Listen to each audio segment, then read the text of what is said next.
হায়াতের মালিক হলো একমাত্র আল্লাহ। এরে আল্লাহর গোলাম, ওদিক থেকে গভীর রাত্রে মায়ের নবীর ঘরটা ঘেরাও করে ফেলল। ওদিক থেকে জিবরাইল আইসা বলে, ও পয়গম্বর, আর মক্কার জমিনে থাকতে পারবেন না, কারণ আপনার পুরা ঘরে চারদিক থেকে কাফের দল বড় বড় তলোয়ার নিয়ে দাঁড়ানো, আপনাকে কতল করার জন্য তারা হাজির হয়ে গেছে। আল্লাহর নবীকে ডাক দেয়া বলে, ও পয়গম্বর, এই মক্কার জমিনে আর থাকা যাবে না, আমার আল্লাহ হুকুম করেছে মক্কা ছেড়ে করে হিজরত করে মদিনায় চলে যাবেন। আল্লাহর নবী ডেকে বলে, ও ভাই জিবরাইল, তবে কেমন করে ঘর থেকে বের হব? আমার ঘরের চারদিকে তো কাফের দল দাঁড়ানো। জিবরাইল ডাক দেয়া বলে, নবী আমার, আপনার কোনো চিন্তা করার লাগবে না, আপনি হাতের মুঠের মধ্যে এক মুষ্টি বালু নিবেন, কোরআনের আয়াতগুলো তেলাওয়াত করে যখন বালুর মধ্যে দম করিয়া বালুটা উপরের দিকে নিক্ষেপ করার দায়িত্ব হলো আপনার, আর এই বালুটা কাফের চোখের মধ্যে ঢুকিয়ে দেওয়ার দায়িত্ব হলো আমার আল্লাহর। وَمَكَرَ اللَّهُ اللَّهُ خَيْرُ الْمَاكِرِينَ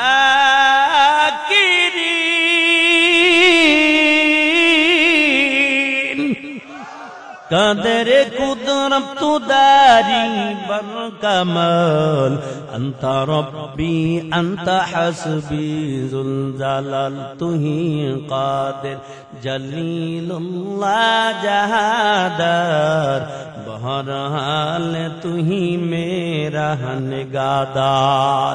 اے نبی عاشقیر دال আল্লাহর পয়গম্বর হাতের মুঠের মধ্যে এক মুষ্টি বালু নিলেন, কোরআনের আয়াতগুলো তেলাওয়াত করে বালুর মধ্যে দম করিয়া বালুটা যখন উপরের দিকে নিক্ষেপ করে দেয়, আল্লাহর কি কুদরত! বাতাসের মাধ্যমে বালুগুলো কাফের চোখের মধ্যে ঢুকে যায়। অস্ত্র শস্ত্র থুইয়া দুই হাত দিয়া শুধু চোখ ডলাডলি শুরু করে দিল। জিবরাইল বলে, নবী আমার, এই কাফের সামনে থেকে এখন বের হয়ে যাবেন, ওরা দুইটা চোখে আপনাকে দেখতে পারবে না, কারণ আল্লাহ ওদের চোখের মধ্যে পর্দা ফালাইয়া দিছে। আমার মায়ের নবী ঘর থেকে বের হয়ে গেল, হাঁটতে হাঁটতে কাবা ঘরের কিনারায় মায়ের নবী দাঁড়ায়, কারণ শেষ বিদায় বেলা 2 রাকাত নামাজ পড়ব। ও যুবক, কিন্তু কাবা ঘরের চাবিটা ছিল একটা কাফের হাতের মধ্যে। আল্লাহর নবী ডাক দিয়ে বলে, এরে বান্দা, একটু চাবিটা দাও, না হয়তো কাবা ঘরের তালাটা খুলে দাও, আমি বিদায় বেলা 2 রাকাত নামাজ আদায় করে নিব। ওই কাফের ডাক দেয়া বলো, মুহাম্মদ, এই কাবা ঘরের মধ্যে তোমাকে ঢুকতে দেওয়া হবে না। আল্লাহর নবী বারবার অনুরোধ করলো, কিন্তু তালা খোলা হলো না। মায়ার ব্যস্ত করে আবার রওনা দিয়ে মদিনায় যাবে। আল্লাহর নবী বারবার কাবা ঘরের দিকে তাকায়, আর চোখের পানি ছেড়ে দিয়া কাঁদে, আর ডিকি ডিকি বলে, ইরে কাবা, আজকে আমি তোমায় থেকে বিদায় নিয়ে গেলাম, তবে একদিন আবার বিজয় বেশে তোমার কাছে হাজির হয়ে যাব। এরে আল্লাহর বান্দা, গভীর রাত্রে আল্লাহর পয়গম্বর হাঁটতে হাঁটতে আবু বকরের ঘরে কিনারে দাঁড়ায় গেল। ডাক দেয়া বলে, আবু বকর। ডাক দেওয়ার সাথে সাথে আবু বকর ঘরের দরজা খুলে দেয়। মায়ার নবী ডেকে বলে, আবু বকর, এই গভীর রাত্রে আস্তে করে ডাক দিলাম, কেমন করে তুমি ঘরের দরজাটা তাড়াতাড়ি খুলে দিলা? আবু বকর চোখের পানি ছেড়ে দিয়া কাঁদে আর বলে, নবী আমার, আপনি 6 মাস আগে আমার কানের সঙ্গে মুখটা লাগাইয়া বলেছিলেন, এরে আবু বকর, এই মক্কার জমিনে থাকতে পারবো না, তবে আল্লাহ যেদিন হুকুম করবে মক্কা ছেড়ে হিজরত করে মদিনায় চলে যাব, তবে হিজরতের রাতে তুমি আমার সঙ্গী হয়ে যাইবা।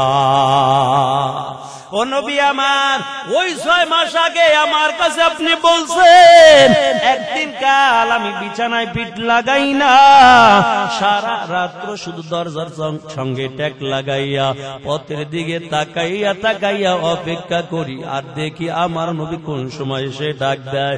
ও পয়গম্বর, শুধু আমি একা ঘুমাই না এমন না, আমার মেয়ে আসমাও ঘুমায় না, প্রতিদিন নাস্তা বানাইয়া অপেক্ষা করে। ও নবী আমার, শুধু তাই নাই, বাহনের জন্য একটা উট রাখলাম, উটটাও শুধু পথের দিকে তাকাইয়া তাকাইয়া কাঁদে, কোন সময় আপনি নবী আসবেন। আপনার নবীর জন্য এই উটটাও বড় পাগল পারা। এরে যুবক, তুমি আজকে আমার নবীর জন্য পাগল হইতে পারো না রে যুবক। যদি নবীর সুন্নাতের পাগল হইতা, নবীর সুন্নাতকে ভালোবাসা যদি মাথায় টুপি পড়তা, নবীর সুন্নাতকে মহাব্বত করে যদি দাড়িটা রাখতা, নবীর সুন্নাতকে মহাব্বত করে যদি গায়ে লম্বা জামাটা পরতা, হাসর ময়দান তোমার কোনো চিন্তা করা লাগতো না। আমার নবী শাফাত করে করে তারপরে জান্নাতের মেহমান বানাইয়া দিত।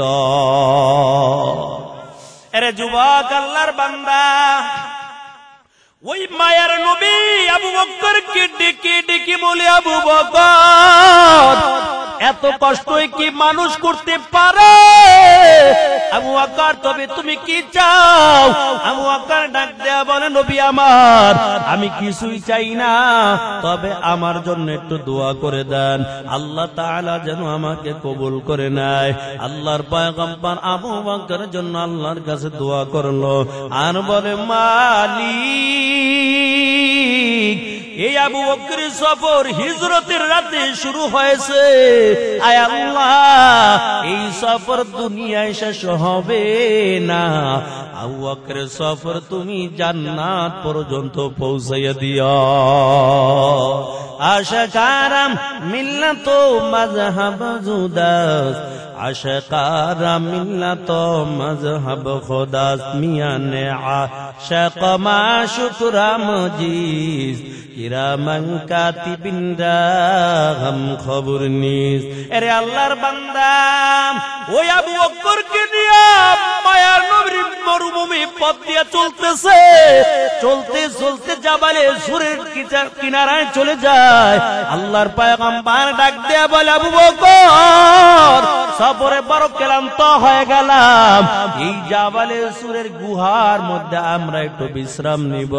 আল্লাহর নবীর সাহাবী আবু বকর ডাক দেয়া বলে, পয়গম্বর, আপনি আগে গুহার মধ্যে ঢুকবেন না, কারণ গুহাটা অন্ধকার দেখা যায়, এমনও হতে পারে কোন সাপ বিচ্ছু থাকতে পারে, আমি আবু বকর আগে ঢুকবো, গুহাটা সুন্দর করে পরিষ্কার করব, তারপরে আপনি নবী ঢুকবেন। আবু বকর ঢুইকা সুন্দর করে গুহাটা পরিষ্কার করলেন, কিন্তু নজর দিয়ে দেখতে পায় এই গুহার মধ্যে ছোট্ট ছোট্ট গর্ত দেখা যায়। আবু বকরের গায়ের মধ্যে একটা কাপড় ছিল, কাপড়টা ছিঁড়ে টুকরা টুকরা করিয়া গর্তের সব মুখগুলো বন্ধ করে দিল, কিন্তু একটা মুখ বন্ধ করার মতো আর কোনো কাপড় নাই। এরে আল্লাহর বান্দা, আবু বকর পারে কুড়ালি দিয়া গর্তের মুখটা চেপে ধরলো। আল্লাহর পয়গম্বর আবু বকরের রানের মধ্যে মাথা দিয়া ঘুমায়, ওদিক থেকে গর্তের ভিতর থেকে একটা সাপ বারবার পায়ের মধ্যে আঘাত করে, আর কেমন জানি বোঝাতে চায়, ও আবু বকর, একটু পায়ের গোড়ালিটা একটু সরাইয়া দাও, কারণ আমি একটু মন ভরে ভরে এতিম নবীর চেহারাটা দেখব, কারণ এই নবীর চেহারার মধ্যে এত মায়া, এর নবীর আশিকের দল, কেমন আমার নবীর চেহারার মধ্যে মায়া, আর আল্লাহর নবীর চেহারার মধ্যে কেমন নূর দান করেছে। আল্লাহর পয়গম্বর যখন রাস্তা দিয়ে হাঁটতা, কোনো আলোর দরকার হইতো না, নবীর চেহারা দিয়া পুরা রাস্তাটা আলোকিত হয়ে যাইত। ওদিক থেকে আবু বকরের রানের মধ্যে আমার মায়ার নবী মাথা দিয়া ঘুমায়। ওই সাপটা বারবার আঘাত করতেছে। আবু বকর পায়ের কোরআন ইশারায় না, হঠাৎ করে সাপটা আবু বকরের পায়ের মধ্যে কামড় দিয়া দেয়। আবু বকরের পায়ের মধ্যে যখন বিষ ঢুকাইয়া দিল, বিষটা শরীরের মধ্যে ঢুইকা পুরো শরীরটা কালো হয়ে গেল। আবু বকর আর বিষের যন্ত্রণা সইতে পারে না, চোখ বেয়ে বেয়ে পানির ফোঁটা পড়তেছে। একটা ফোঁটা পানি নবীর চেহারায় পড়ে গেল, কারণ আমার নবী তো আবু বকরের রানের মধ্যে মাথাটা দেওয়া। আবু বকর পাউটা সরায়ও না, কারণ আমার নবী কষ্ট পেয়ে যাবে। এরে যুবক ভাই ও আল্লাহর গোলাম, আল্লাহর নবীর যখন ঘুমটা ভেঙে যায়, নজর করে দেখতে পায় আবু বকরের চোখ বেয়ে বেয়ে পানির ফোঁটা পড়তেছে। মায়ের নবী ডাক দিয়া বলে, আবু বকর আপনি কেন কান্না করেন? না জানি বাড়ির কথা মনে পড়ে গেছে। আবু বকর ডাক দিয়া বলে, নবী আমার বাড়ির কথাও মনে পড়ে নাই। আল্লাহর নবী বলে, তবে কেন কাঁদেন? এই গর্তের ভিতর থেকে একটা সাপ আমার পায়ের মধ্যে আঘাত করে দিল, বিষের যন্ত্রণা সইতে পারি না, আমার পুরো শরীরটা কালো হয়ে গেল। মায়ার নবী বলে, একটু পায়ের গোড়ালিটা একটু সরাইয়া দেন, আর কোন জায়গার মধ্যে কামড় দিয়েছে একটু আমি নবীকে দেখান।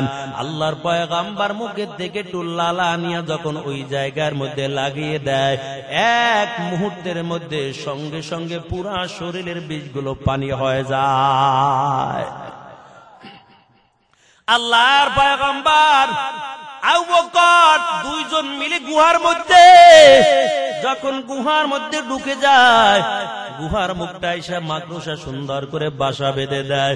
আবু বকর ডাক দিয়া বলো, নবী আমার, ওই যে কাফেরের দল আমাদের খুঁজতেছে, পাও দেখা যায়, যদি একটু গুহার দিকে তাকায় আমাদের ডেকে ফেলবে, কতল করে ফেলবে।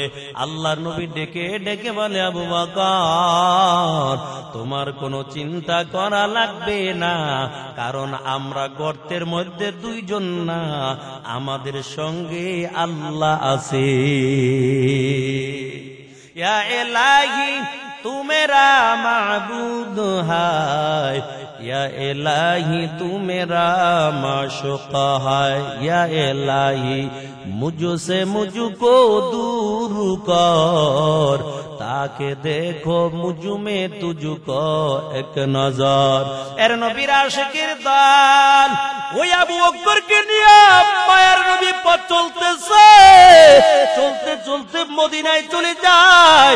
মদিনার প্রতিমধ্যে ছোট ছোট বাচ্চাগুলো দাঁড়ানো, যখন আমার নবীকে দেখতে পায়, ছোট ছোট বাচ্চাগুলো বুকের মধ্যে জড়াইয়া নেয়। কেউ আয়েশা আমার নবীর হাতের মধ্যে চুম্বন দেয়, ডাক দিয়ে বলো, নবী আমার, আপনাকে দেখার জন্য আমরা প্রতিমধ্যে অপেক্ষা করতেছি। আল্লাহর নবী বলে, কেমন করে তোমরা আমাকে চিনছো বলো? ওই ছোট্ট ছোট্ট বাচ্চাগুলো বলে, নবী আমার বাবার কাছে শুনলাম আপনার চেহারাটা এত সুন্দর হবে। কেউ বলে, আমার মায়ের কাছে শুনলাম আপনার চেহারাটা সুন্দর হবে। ও পয়গম্বর, আমরা নজর করে দেখলাম আপনার চেহারার মধ্যে এত নূর।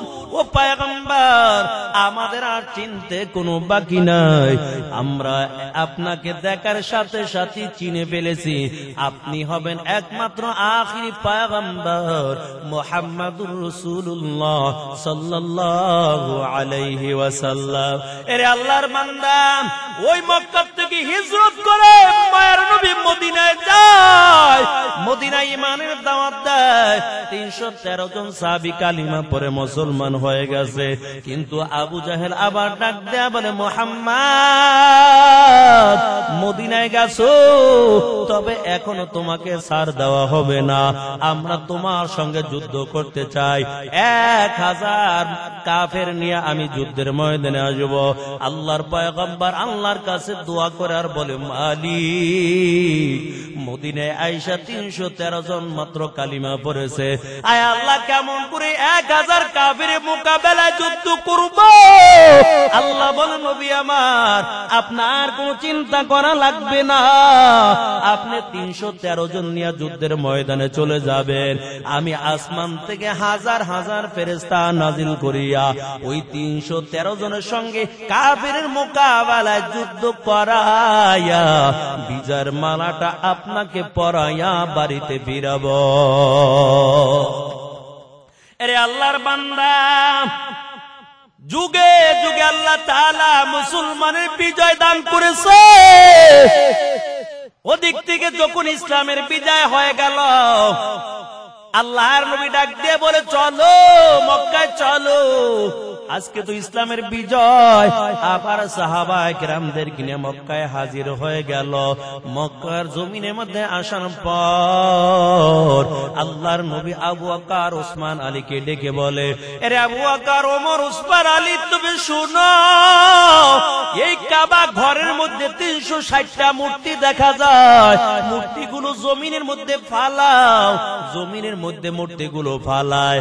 আজব, সব মূর্তিগুলো যখন জমিনের মধ্যে ফালাইয়া চূর্ণ বিচূর্ণ করলো, আল্লাহর নবী আলীকে ডাক দেয়া বলে, আলী, তোমরা সবাই মিলে জমজম কূপের পানি দিয়া সুন্দর করে কাবা ঘরটা ধুয়ে ফেলো।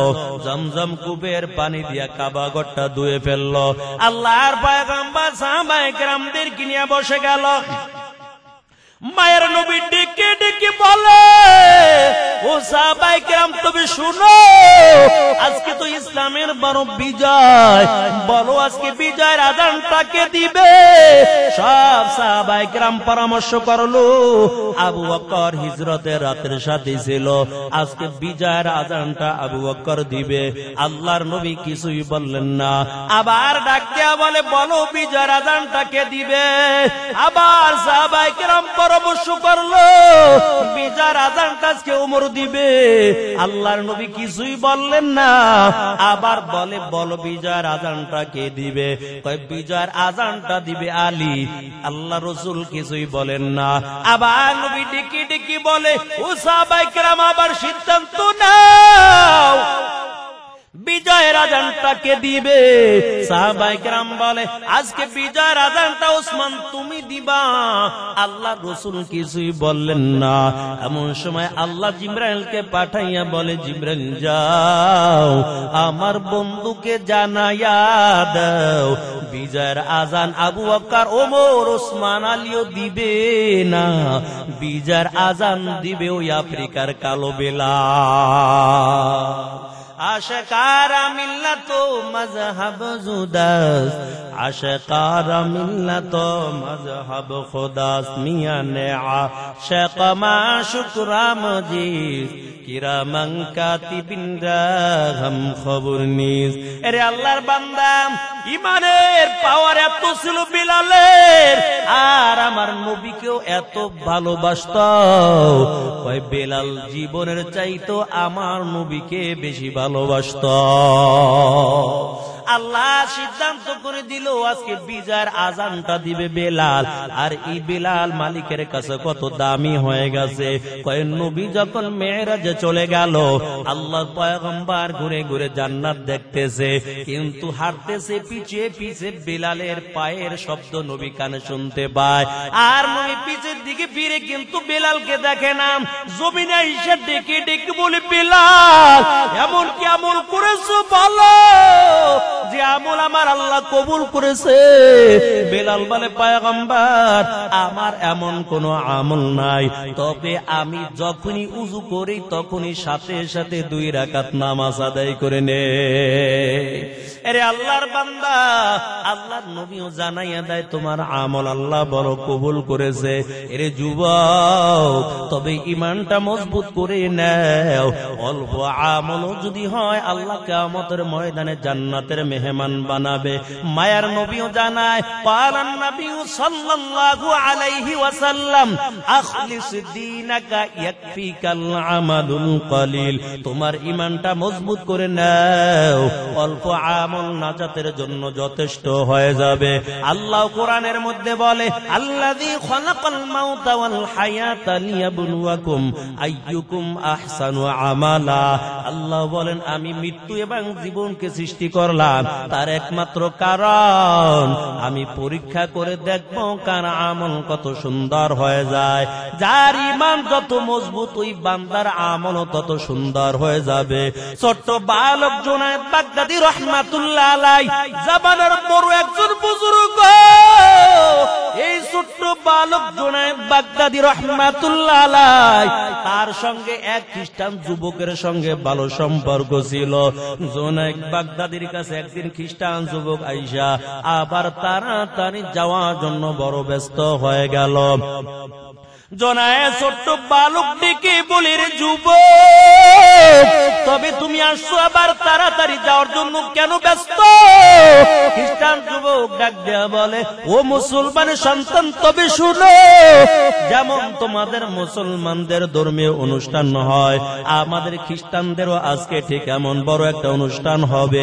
ওই জায়গার মধ্যে হাজির থাকবা। আমাদের খ্রিস্টান পাদ্রী একটা উপদেশ দিবে, আমরা সারা বছর উপদেশটা মেনে নিব। এরে আল্লাহর বান্দা, ছোট্ট বালক জুনায়েদ বাগদাদী বলে, আমিও তোমার সঙ্গে যেতে চাই।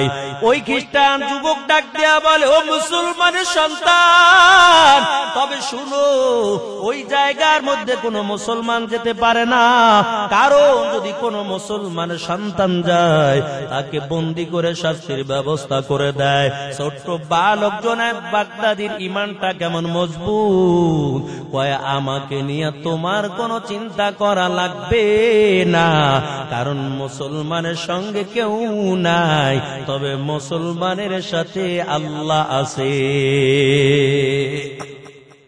আমিও তোমার সঙ্গে যেতে চাই।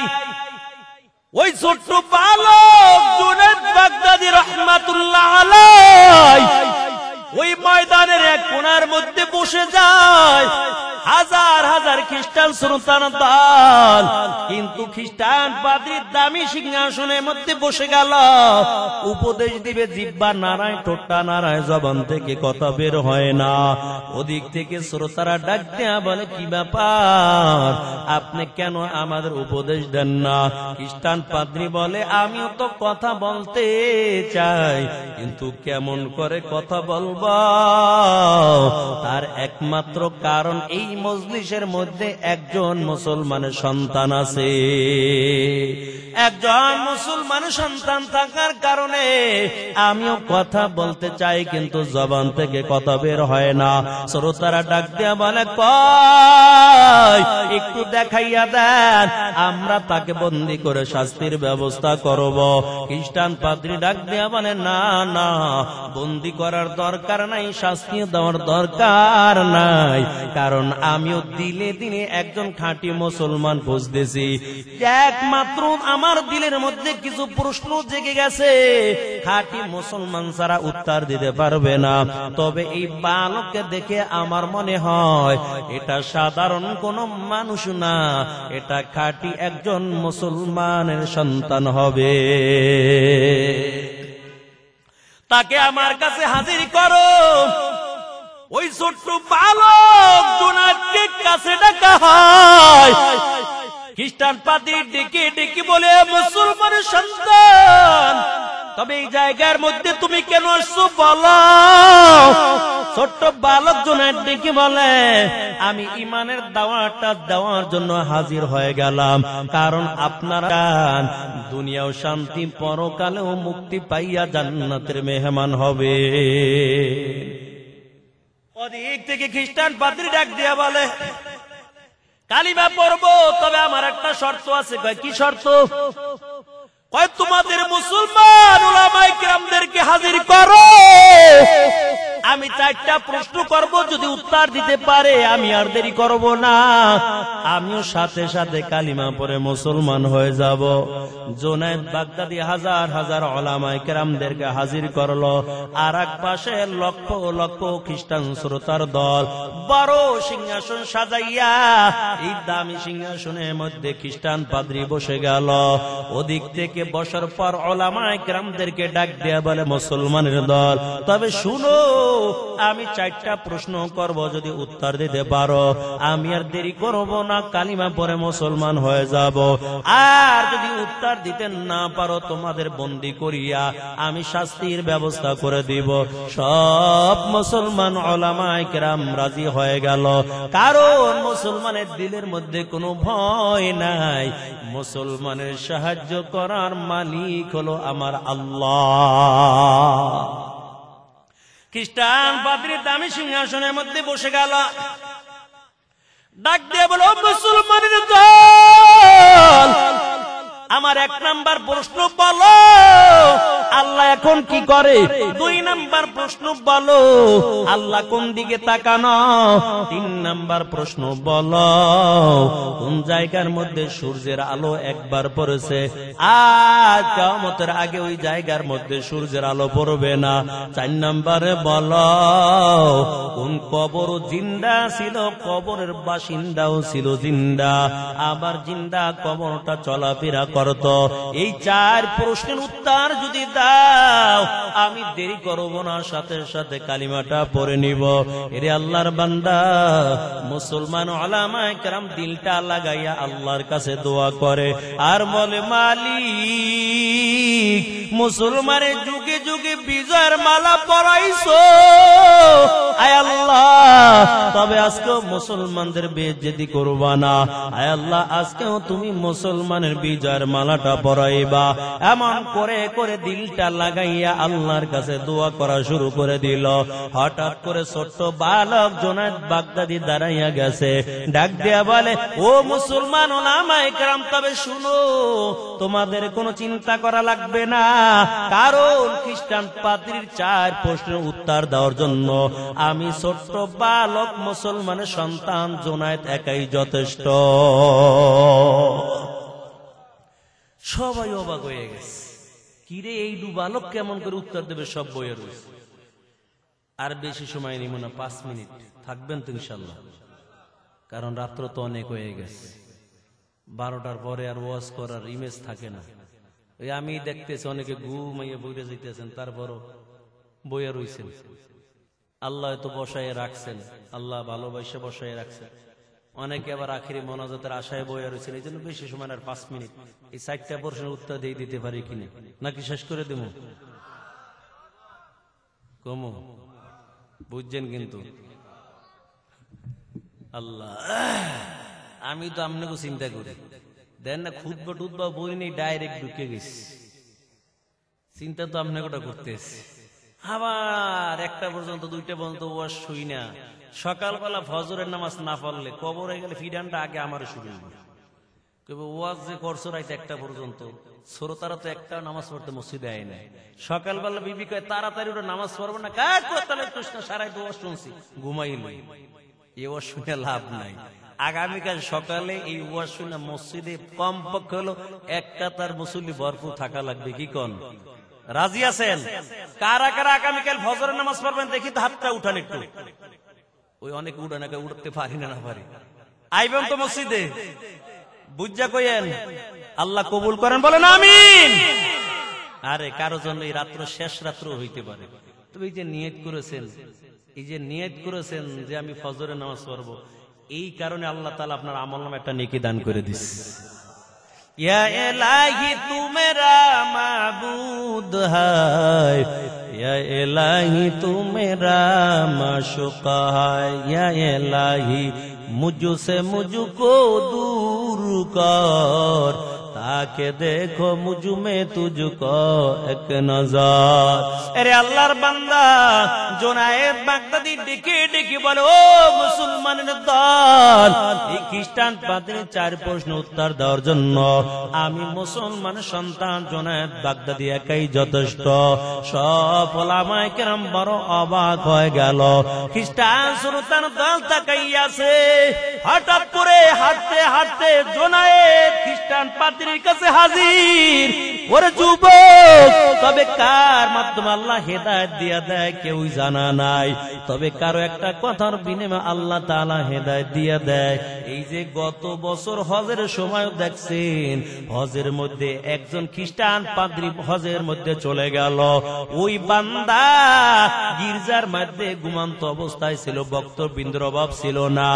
একবার নাই, দুইবার নাই, 3 বার রাত্রে স্বপ্নের মাধ্যমে দেখতে পায় কে জানি আয়েশা তাকে সাদা কাপড় পরাইয়া দেয়। আল্লাহর বান্দা বারবার স্বপ্নে দেখার পর সকালবেলা শ্রোতাদের ডাক দিয়া বলে, তবে শুনো, আর আমি এই ধর্মের মধ্যে থাকতে চাই না, আমি কালিমা পড়ে মুসলমান হয়ে গেলাম। মুসলমানি বুয়াত গরদান নেহাদন আইনানে খুদ বদস্তে খাজাদাদান গর্ব সুরাত আদমি ইনসাবুদে আহমদ বুজাহল হামিক সাবুদে আদমিরা আদমিয়ত লাজমাজ ফয়দেবারাগার দুবুনা বাশদ হাইজামাজ।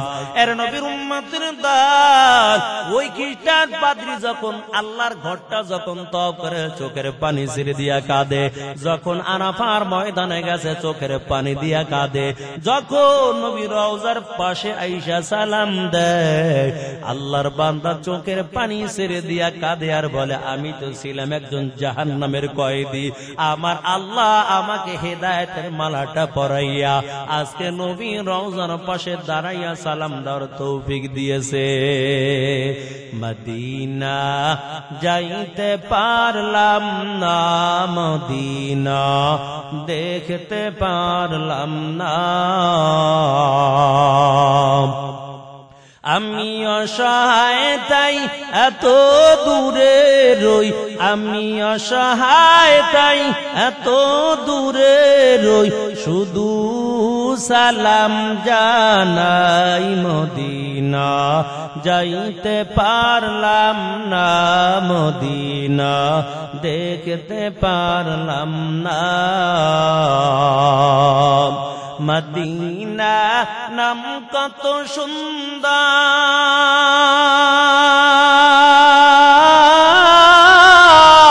মদিনা কেড়েছে অন্তর,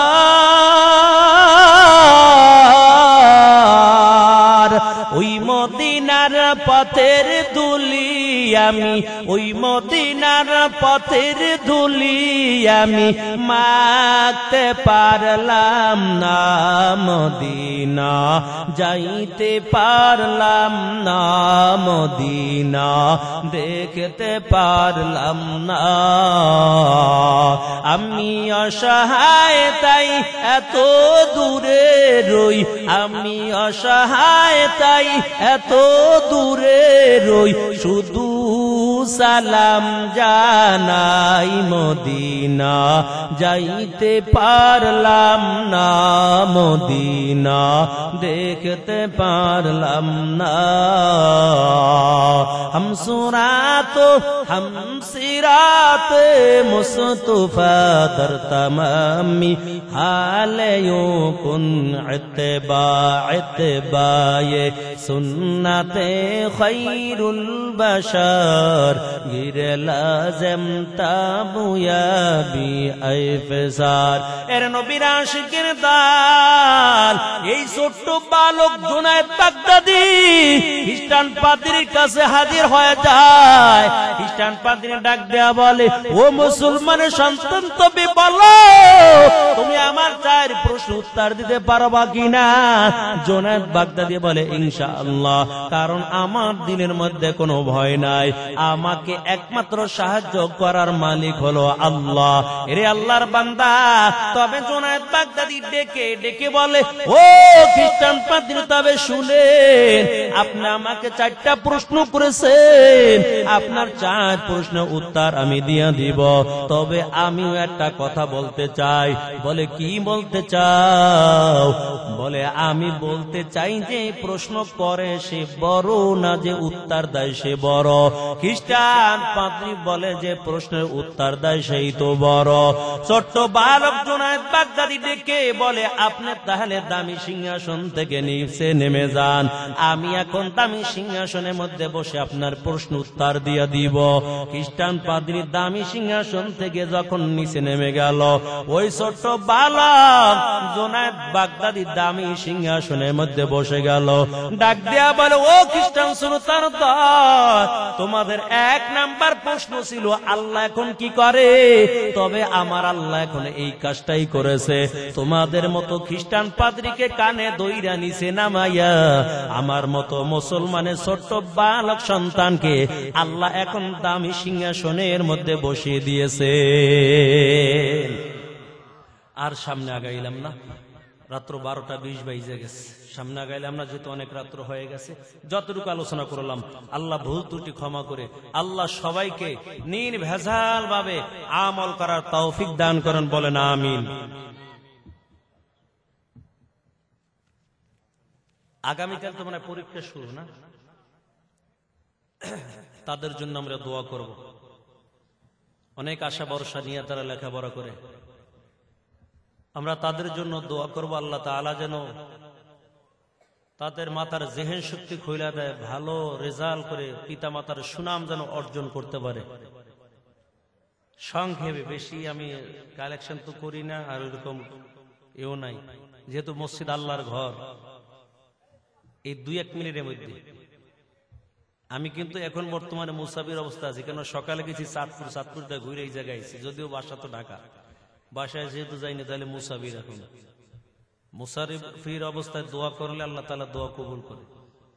3 ব্যক্তির দোয়ার মধ্যে কোনো পর্দা থাকে না। নবীজি বলেন 3 ব্যক্তি দোয়া করতে দেরি, আল্লাহ দোয়া কবুল করতে দেরি করে না। এর মধ্যে একজন আছে, অনেকের ঘরে আছে, আবার অনেকের ঘরটা খালি হয়ে গেছে। যাদের ঘরের মধ্যে মা জীবিত আছে, মায়ের কাছ থেকে দোয়া নিবেন, মায়ের কাছ থেকে দোয়া নিবেন। বড় হুজুরের কাছে যাওয়া লাগবে না, মায়ের কাছে যাইয়া দোয়া চাবেন। নবীজি বলেন তোমার মা যদি তোমার জন্য দোয়া করে, ওই দোয়ার মধ্যে কোনো পর্দা থাকে না, আল্লাহ সাথে সাথে কবুল করে। মায়ের দোয়া লও হে মুমিন, মায়ের দোয়া লও, মায়ের দোয়া লও হে মুমিন, মায়ের দোয়া লও। বিপদে পড়বে না তুমি যখন যেথায় যাও, বিপদে পড়বে না তুমি যখন যেথায় যাও। মায়ের দোয়া লও হে মুমিন, মায়ের দোয়া লও। আমার নবী করেন ঘোষণা, 3 দোয়া বৃথা যায় না। সন্তানের করবে দোয়া আমাকে বলে দাও, সন্তানের করবে দোয়া আমাকে বলে দাও। মায়ের দোয়া লও হে মুমিন, মায়ের দোয়া লও, মায়ের দোয়া লও হে মুমিন, মায়ের দোয়া লও। বিপদে পড়বে না তুমি যখন যেথায় যাও, বিপদে পড়বে না তুমি যখন যেথায় যাও। মায়ের দোয়া লও হে মুমিন, মায়ের দোয়া লও, মায়ের দোয়া লও হে মুমিন, মায়ের দোয়া লও। যাদের মা বাবা জীবিত আছে আল্লাহ তাআলা মা বাবার দোয়া নিয়ে কবরে যাওয়ার তৌফিক দান করেন, বলেন আমিন। আপনারা অনেকে চিন্তা করেন আমার কোনো ভয় নেই, কারণ জমিনের মধ্যে আমার নেতা আছে, এমপি সাহেবের লাগে আমার ভালো সম্পর্ক, আমার মামাই ডিসি ওসি আইজিএসপি, আমার কোনো ভয় নাই। তবে আমগো হুজুর বলতে আমার বিশেষ করে আমি এই চিন্তা করি না, সারা বাংলাদেশ বুকটা ভুলাইয়া হাঁটি, আমি চিন্তা করি আমার কোনো ভয় নাই, আমার কোনো ভয় নাই, কারণ আমার মা প্রতিনিয়ত নামাজ পড়ে পড়ে আমার জন্য দোয়া করে। আমার কোনো ভয় নাই, ইনশাআল্লাহ আল্লাহ সাহায্য করবে।